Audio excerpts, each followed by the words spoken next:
Bonjour à tous et bienvenue dans le live TV Finance. Nous sommes ensemble pour 35 minutes de direct sur TV Finance et Boursorama, l'occasion de parler économie, finance, mais aussi de l'actualité des entreprises. Au sommaire de cette édition, nous recevrons tout d'abord Benoît Huard, le cofondateur de Seize, qui se définit comme le Blablacar des télécoms. Nous suivrons ensuite l'ouverture de la Bourse de Paris avec Bernard Pradeclos, trader pour compte propre et auteur du livre Stratégie de marché. Bernard Pradeclos qui nous fera également un focus sur les market movers du jour. Et nous recevrons ensuite Michael Widver, le cofondateur de Kampen, pour 10 minutes de parole de dirigeant. Mais tout de suite, un petit peu d'actualité économique. L'actualité de ce mardi 28 mai. Tout d'abord, Nasdaq qui laisse finalement le champ libre à Euronext à Oslo. Les deux opérateurs étaient en compétition pour racheter la bourse d'Oslo, l'une des dernières encore indépendantes en Europe occidentale. Et le Nasdaq était plutôt bien positionné pour ce rachat, possédant déjà les places boursières de Copenhague, de Helsinki, de Stockholm, Riga, Tallinn ou encore Vilnius.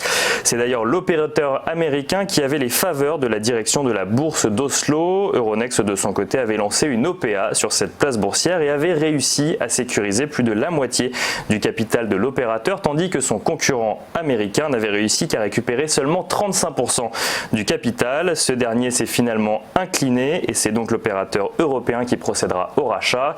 OPA d'Euronext qui court d'ailleurs encore jusqu'au 31 mai à 18 h.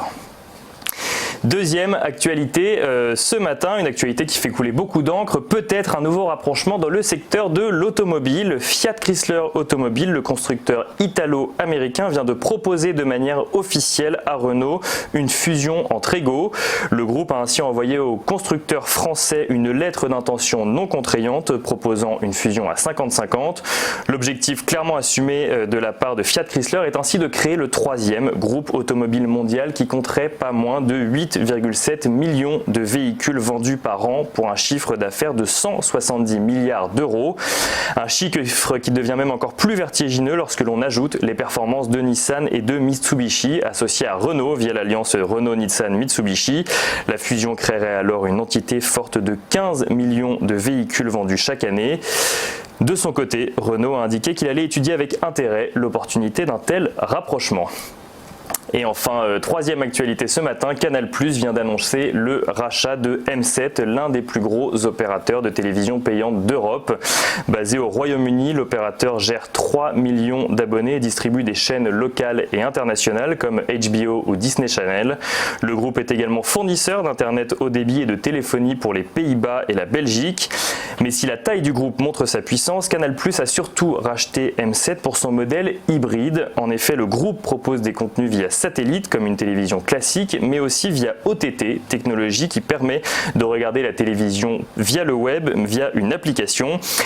Une évolution du modèle dans lequel croit l'actuel dirigeant de Canal+, tout en rappelant que la bataille de demain ne sera pas selon lui mono-plateforme, car celle-ci n'adresse pas tous les contenus d'un foyer, d'où la place encore accordée aux chaînes de télévision traditionnelles à côté des plateformes de contenu en ligne. Le rachat qui dépasse le milliard d'euros est le plus gros du groupe Canal+ depuis TPS, mais doit encore attendre le feu vert de la Commission européenne. En ce qui concerne les marchés financiers, le CAC 40 clôturait hier en hausse, plus 0,37% à 5336 points. Les bourses de Wall Street étaient pour leur part fermées hier pour cause de Memorial Day, tout comme celle de Londres pour le Spring Bank Holiday.